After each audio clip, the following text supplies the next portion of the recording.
విధంగా అధ్యక్ష మా సోదరుడు అక్బరుద్దీన్ ఓవైసీ గారు మైనారిటీకి సంబంధించిన విషయాలలో కూడా చాలా ఇష్యూస్ వారు లేవనెత్తడం జరిగింది.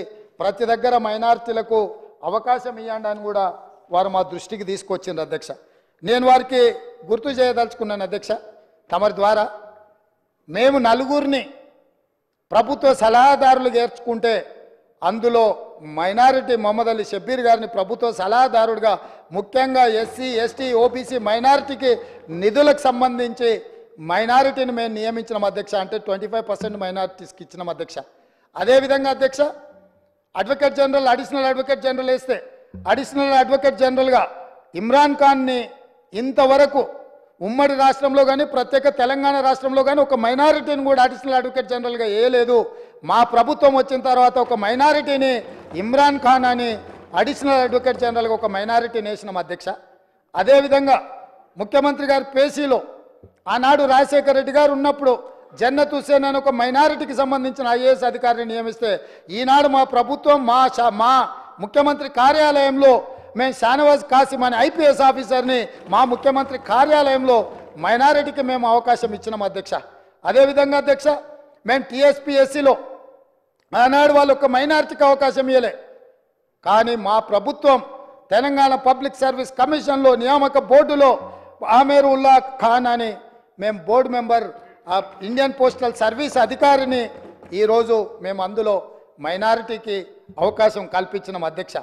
అంటే మా ప్రభుత్వం ఏ విషయంలో అయినా మైనారిటీల యొక్క హక్కులకు మైనారిటీలకు రావలసిన వాటాలను కోటాలను చాలా చిత్తశుద్ధితో వీటిని అమలు చేస్తాం. గవర్నర్ గారి కోటాలో మేమిద్దరిని ఎమ్మెల్సీలు చేస్తే ఒక ఎమ్మెల్సీని మైనారిటీని నియమించడం ద్వారా రాజకీయంగా కూడా వాళ్ళకు వేదిక కల్పించాలన్న ఆలోచనతోటి మైనారిటీలకు మేము అవకాశం కల్పించినాం అధ్యక్ష. ఈ ప్రభుత్వం క్రిస్టియన్ మైనారిటీ కానీ ముస్లిం మైనారిటీ కానీ సిక్ మైనారిటీలకు సముచితమైన స్థానం కల్పించడంలో మైనారిటీ హక్కులను రక్షించడంలో మా ప్రభుత్వానికి చిత్తశుద్ధి ఉంది. ఇంకా ఏమైనా ఉంటే కూడా ఎంఐఎం పార్టీ తరఫున అక్బరుద్దీన్ ఓవైసీ గారు ఏమైనా సూచనలు చేస్తే కూడా తప్పకుండా వాటన్నిటిని కూడా పరిగణలోకి తీసుకొని ముందుకు వెళ్తామని నేను చెప్తున్నా అధ్యక్ష. అదేవిధంగా అధ్యక్ష అదేవిధంగా యూనివర్సిటీస్ గురించి అక్బరుద్దీన్ ఓవైసీ గారు ప్రస్తావించడం జరిగింది. వైస్ ఛాన్సలర్లో కూడా మైనారిటీస్ వేయాలని. గతంలో యూనివర్సిటీ వైస్ ఛాన్సలర్స్ నియామకాలలో జరిగిన కాలయాపన కానీ నిర్ణయాలు కానీ ఏ రకంగా ఉండేనో మీకు తెలుసు. అందుకే మీ ద్వారా అక్బరుద్దీన్ ఓవైసీ గారికి నేను చెప్పదలుచుకున్న, ఆల్రెడీ యూనివర్సిటీలు మేలో వేకెన్సీస్ రాబోతున్న వైస్ ఛాన్సలర్స్వి, కానీ ఇప్పుడే సెర్చ్ కమిటీని వేసి దాన్ని పూర్తి స్థాయిలో మేము వైస్ ఛాన్సలర్లో నియమించాలన్న ఆలోచనతో సెర్చ్ కమిటీ వేసినాం. తొందరలోనే నియామకాలు జరుగుతాయి. తప్పకుండా మైనారిటీలకు రావాల్సిన వాటా కోటా వస్తుంది. మేము తీసుకున్న నిర్ణయాన్ని యూజీసీ కూడా తెలంగాణ గవర్నమెంట్ను అభినందించింది. ఎందుకంటే సరైన సమయంలోనే తెలంగాణ ప్రభుత్వం స్పందించింది. తప్పకుండా పేద విద్యార్థులకు విద్యను అందించే యూనివర్సిటీలను ఖాళీలు పెట్టొద్దు అన్న ఆలోచనతోటి మేము ఆ నిర్ణయంతో ముందుకు వచ్చినాం. తప్పకుండా ఈ విషయాన్ని కూడా మేము దృష్టిలో పెట్టుకొని మీ ద్వారా వారికి చెప్పదలుచుకున్నాను అధ్యక్ష. అదేవిధంగా అధ్యక్ష పల్లా రాజేశ్వర రెడ్డి గారు మాట్లాడుతూ వారు ఒక మాట చెప్పిండ్రు. ఏమని? ప్రజాపాలన మీరు ప్రగతి భవన్లో ఒకటే రోజు మొదలుపెట్టిరు, మీరు మాట్లాడిర్రు, ఒకరోజు మీరు వచ్చిపోయినరు, మిగతా ఎవ్వరు రాలేదు, అక్కడేదో అవుట్సోర్సింగ్ ఉన్నోళ్ళని. నేను వారికి సూచన చేయదలుచుకున్నాను. ఎందుకంటే వారు 2 సార్లు శాసనమండలి సభ్యుడిగా డాక్టరేట్ చదువుకున్నారు. వారికి పరిపాలన పట్ల, అందులో ఆనాటి ముఖ్యమంత్రి గారికి కుడి భుజంగాను ఎడమ భుజంగాను ప్రభుత్వ నిర్ణయాలలో వాళ్ళు చాలాసార్లు ఉన్నారు. ఎందుకనంటే వారికి పరిపాలన పట్ల నేను మొదలు పెట్టిన రోజు స్పష్టంగా చెప్పిన, మంగళవారము శుక్రవారము ఇక్కడ ప్రజల తరఫున ఇక్కడ ప్రభుత్వము ఉంటుంది. అక్కడ నేనే కాదు, నా సహచార మంత్రులు ధనసరి అనసూయ, సీతక్క, దుద్దిల్ల శ్రీధర్ బాబు, కొండా సురేఖ గారు, పొన్నం ప్రభాకర్ గారు, ఈ మంత్రులందరూ కూడా అక్కడికి వెళ్ళడమే కాకుండా అవుట్సోర్సింగ్ కాదు అధ్యక్ష. వీళ్ళకు మరి ఐఏఎస్లకు అవుట్సోర్సింగ్ పెద్ద తేడా తెలియదేమో. ఎందుకంటే రిటైర్ అయిన వాళ్ళందరినీ సలహాదారుల కింద పెట్టుకొని ఆ ఆలోచనతో మమ్మల్ని కూడా అట్లా అనుకుంటుండేమో. దివ్య అనే ఐఏఎస్ ఆఫీసర్ని ఫుల్ ఫ్లెడ్జ్డ్ ఆఫీసర్గా అక్కడ నియమించినాం.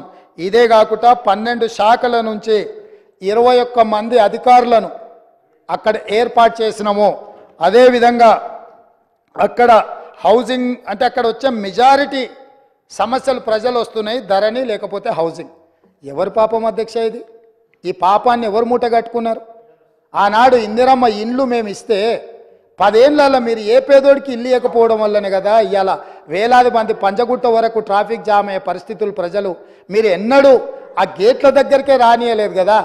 15 ఫీట్ల ముళ్ళ కంచెలు వేసి అడ్డం పెట్టి పోలీసుల పహారాల మధ్య మీరు కాపలా కాసి తెలంగాణ వాడు అనేటోడు ఎవడు ఆ వైపే కన్నెత్తి చూడకూడదని అడ్డుకొని కార్పొరేట్ కంపెనీలోళ్ళు పెద్ద పెద్ద కార్లలో లోపలికి బాజాబ్తో వస్తుంటే తెలంగాణ బిడ్డలు తెలంగాణ కోసం త్యాగం చేసిన వాళ్ళు రోడ్డు పక్కన ఆ పక్కన దోషులాగా నిలబడి అర్ధాకలితోని చూస్తుంటే పెద్ద పెద్ద ఎంపాల కార్లల్లా మీ దాంట్లోకి లోపలికి వచ్చి పోతూ ఉంటే వాళ్ళకేమో రాజస్వాగతం పలుకుతూ వీళ్ళని మాత్రం హీనంగా చూసిన రోజులు పోయి అక్కడుండే 15 ఫీట్ల ముళ్ళ కంచెల్ని 7 తారీఖు నాడే బద్దలు కొట్టినము.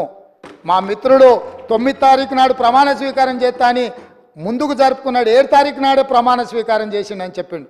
అవును, 9 బదులు 7 నాడే చేసిన. ఎందుకనంటే మాకందరికి ఆతృత ఉండే ఈ ముళ్ళ కంచెల్ని అర్జెంటుగా బద్దలు కొట్టాలి, ఆ గేట్లు బద్దలు కొట్టి తెలంగాణ బిడ్డల ప్రగతి భవన్ పేరు మీద గడిని నిర్మించుకొని దుర్మార్గమైన పాలన అందిస్తున్న ఆనవాళ్లను నేలమట్టం చేయాలన్న ఆలోచనతోని 9 తారీఖు అనుకున్న ప్రమాణ స్వీకారాన్ని 7 తారీఖు నాడు ఏ నిమిషంలో మేము ప్రమాణ స్వీకారం మొదలుపెట్టినామో ఆ నిమిషంలోనే ఆడ గేట్లు బద్దలు కొట్టి తెలంగాణ ప్రజలకు ప్రవేశం కల్పించినాం. ఆ ఆనందం చూస్తే శ్రీలంకలో రాజపక్షే రాజసౌధం మీద శ్రీలంక ప్రజలు ఏ రకంగా ఆ రోజు ప్రవర్తించినరో ఇక్కడ కూడా అదే విధంగా తెలంగాణ ప్రజలు అక్కడికి వచ్చారు అధ్యక్ష. ఇది కళ్ళ ముందు జరిగిన చరిత్ర. అందుకే 9 తారీఖు బదులు 7 తారీఖు నాడు ప్రమాణ స్వీకారం చేపట్టిన అధ్యక్ష. ఈ ముళ్ళ కంచెల్ని బద్దలు కొట్టడానికే ఆ గేట్లు బార్లా తెరిచి మా తెలంగాణ బిడ్డలు అందులోకి రావడానికి. ఎందుకంటే వాళ్ళ రక్తాన్ని చెమటగా మార్చి కట్టిన పన్నులతో కట్టిన సౌదాలు అవి మీకు శ్వేత సౌదాలేమో కానీ మీరు ఏ సౌదాలని మీరు అనుకుంటున్నారో మాకు తెలియదు. కానీ మా ప్రజలకు అక్కడి నుంచి మంచి పరిపాలన అందించాలన్న ఆలోచన మాది. అందుకే మేము దానికి జ్యోతిరావు పూలే పేరు పెట్టినాం అధ్యక్ష. బలహీన వర్గాలకు ఆరాధ్య దైవమన సామాజిక న్యాయానికి ప్రతీకైన జ్యోతిరావు పూలే పేరు దానికి పెట్టి అక్కడి నుంచి మంచి పరిపాలన అందించాలన్న ఆలోచన చేస్తున్నాం. కనీసం వాళ్ళనైనా ఆ నిర్ణయానైనా మీరు అభినందిస్తారేమో అనుకున్నాం, కానీ ఎందుకో మరి మీకు మనసు రాలే.